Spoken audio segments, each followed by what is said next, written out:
रितेश भाऊंचा भाऊचा धक्का. काय बोलूया भाऊच्या धक्क्याबद्दल.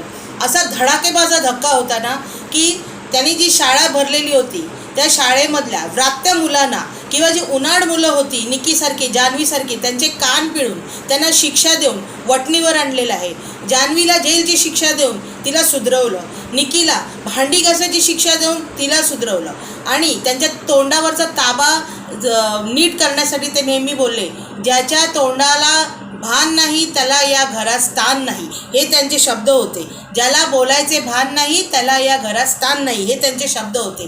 त्याच्यानंतर अरबाज हा नेहमी तोंडातल्या तोंडात बडबडताना दिसला तेव्हा त्याला भाऊनी सरळ समज दिली, लक्षात ठेव, हलक्यात घेऊ नकोस मला, मी रितेश विलासराव देशमुख आहे. हे ऐकून अरबाज तळतळ कापायला लागलेला तिकडे. आणि अशा प्रकारे त्यांनी मास्तराची भूमिका अतिशय, जसा एक मास्तर आपल्या मुलांना कसे वर्गातल्या वटणीवर ठेवतो